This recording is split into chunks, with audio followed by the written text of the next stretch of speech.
3.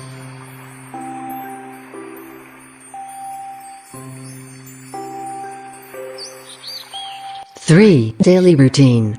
We are born in an era that is very distant from Buddha's time, yet it is certain that many of us must be very interested in the way Buddha lived his days after attaining enlightenment.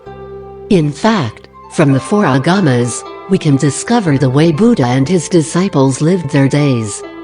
It can best be described with the saying, to be at ease under all circumstances, to live by following conditions, to undertake every endeavor with joy, and to truly own everything by heart. The Sutra of Bequeathed Teaching says, during daytime, learn and practice the teachings diligently without neglect.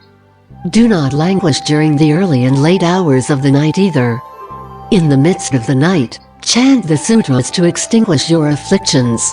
The Buddha's intention is to encourage his disciples to practice earnestly, meditate, study the teachings, and carry out their chores diligently. A description of Buddha's daily life as a propagator of the Dharma begins with his morning hours. Every day, the Buddha rose before the break of dawn to brush his teeth and wash his face. In Buddha's time, the people cleaned their teeth by chewing on willow twigs in the form of toothbrushes used today. In Vinaya in 5 divisions, the Buddha spoke of the 5 benefits of chewing willow sticks. 1. Aids with digestion. 2. Clears phlegm. 3. Enhances sense of taste. 4. Eliminates bad breath. 5. Clearer vision. While washing up, Buddha also intoned prayers. For example, when washing one's face, as I cleanse my face with water, I wish for all living beings to find purity and never be tainted. When brushing one's teeth, as I chew on the toothstick, I wish for all living beings to tame and purify their minds, and eliminate all afflictions. These prayers serve the purpose of reminding spiritual practitioners to always pray and remain aware. Having woken and washed up after a night's sleep, the mind is refreshed, devoid of worries and afflictions, and is clear. Thus one is most aware in the morning hours. As the sky brightens and roads become visible, Buddha would lead his disciples on alms processions in Magadha and Kosala, accepting offerings from people in an orderly fashion. By orderly fashion, it denotes that the bhikshus cannot choose between wealthy or poor households or eschew the line. Regardless of the quality or content of the offering, they can only see the victuals as medicine that cure the weakening body. This is also Buddha's way to demonstrate the spirit of equality. During alms processions, not all devotees made their offerings at set times or always with the same contents. In Buddha's time, the Indians had a tradition of setting up a table of offerings at the door during funerals or festivities. When bhikshus passed their house, they would then kneel, along with joining their palms, and respectfully offer a bowl of rice, a bowl of food, a flower or some fruits. Should the offering from one household not be sufficient to sustain anyone for the rest of the day, the bhiksu could then proceed to the second or third house to obtain the rest of the required food. Upon receipt, they immediately returned to the monastery to partake of their meal. In the vast but sparsely populated land of India, bhikshus must follow the rules of proceeding from adjacent to distant locations in an orderly fashion and dignified manner, so as to inspire respect in the devotees. When Sariputra saw Svajit begging for alms in Sravasti, he was deeply moved by his demeanor and sacredness. Hence he approached him to ask who his teacher was, and what his teachings were about. A monastic's dignified demeanor thus became the cause for Sariputra's refuge in the Buddha. This practice of alms procession enabled people to come in close contact with Buddhism, whilst Buddhism was allowed to stay connected to society. In return for the devotees' material offerings, Buddha and his disciples would offer gifts of Dharma by teaching them the truth about life. As the saying goes, the giving of Dharma differs not from the giving of money. Eating with a mindset of equality was the Buddha's intention behind establishing the rules of alms begging.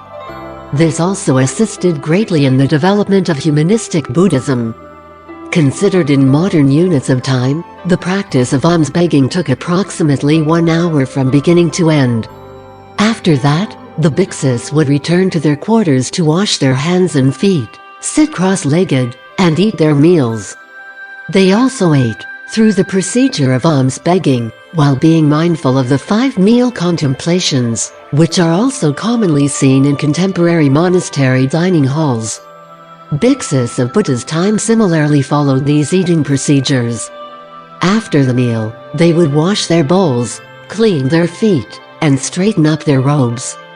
This is likewise Buddha's emphasis on chores and conduct. It can be said that the Buddha taught by example and demonstrated the true form of spiritual cultivation.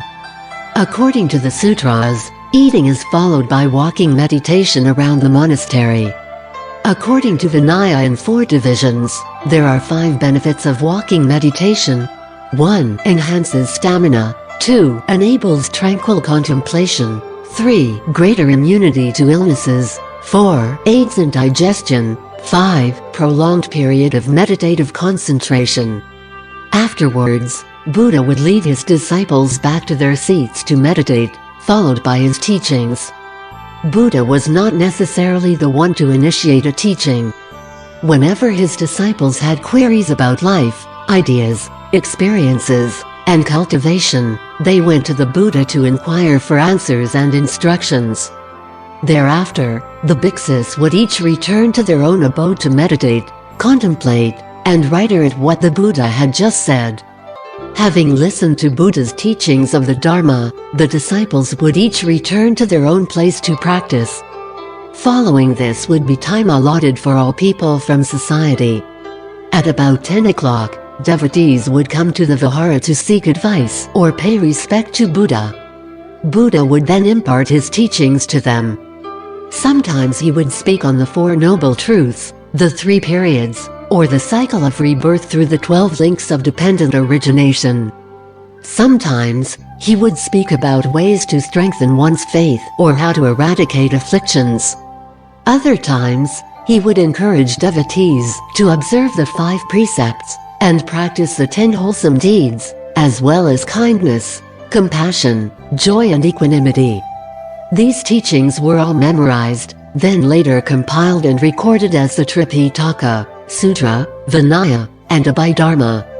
Other than large-scale teachings, sometimes Buddha also taught to individuals or small gatherings. For example, his teachings on the Mahaprajnaparamita Sutra took place in 4 venues over 16 gatherings. The Avatamsaka Sutra involved 7 venues and 8 gatherings. On the other hand, the Lotus Sutra involved a gathering of over 1 million people and heavenly beings. The location and scale of each teaching varied. Today, when the Buddha's Light International Association organizes a variety of activities in different parts of the world, their purpose is to relive the moments of Buddha's Dharma assemblies. After lunch, some would lay prostrations, some would meditate, some would do walking meditation, some would be in meditative contemplation, and some would take a rest. Members of the Sangha community each had their own habits, and as long as they did not trespass on others, freedom was still common among these practitioners. The weather in India is very hot. Most people would opt to be indoor during noontime. Other than staying in their abodes, the bhikshus would also disperse around nearby caves, tree shades, or beside waters to debate and exchange thoughts. This is quite similar to modern-day school group discussions, yet with rather different ambiances. Bhikshus lived a somewhat simple life and seldom lost their discipline to indulge in recreation. Most of them practiced diligently with right mindfulness, and abided by Buddha's precepts and regulations strictly so as to purify their bodies and minds, as well as improve their characters. In the afternoon, Buddha would gather the bhikshus to discuss their findings and questions regarding spiritual cultivation. The Buddhist sutras that we see today contain records of questions and answers raised by the Sangha community. Following this, Buddha would then reach out to society to propagate the Dharma. It is not difficult to see that Buddha focused on spreading the Dharma to the world. Given the hot weather in India, all that bhikshus needed were their 3 robes. Their material needs were minimal so as not to add to their burdens. In the occurrence of Dharma services, they would don their 9-striped robe, while the 7-striped robe was worn on a daily basis. When doing chores, they would put on their 5-striped robe. This is analogous to the different outfits worn by Blia members for different activities in Humanistic Buddhism. While the designs and styles may differ, when worn as a uniform, it intends the same significance as the 3 robes passed down by the Buddha himself.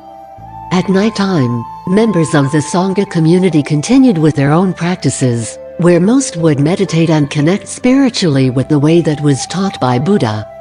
On the path of spiritual cultivation, there will be different levels of attainment.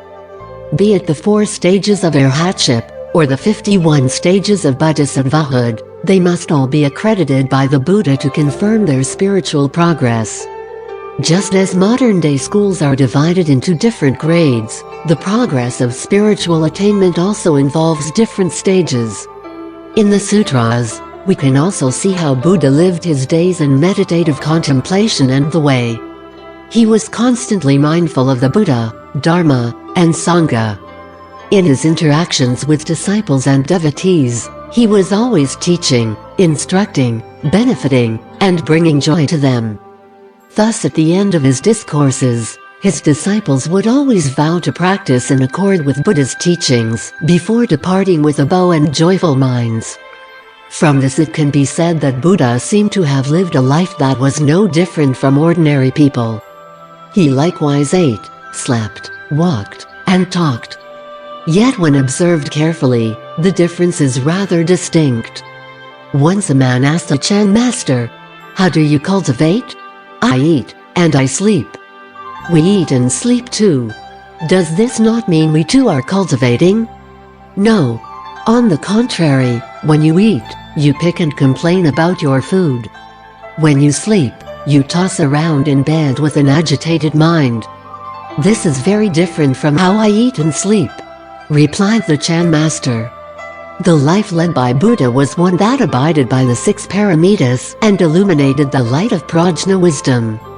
This differs greatly from that of ordinary people who are always comparing and competing.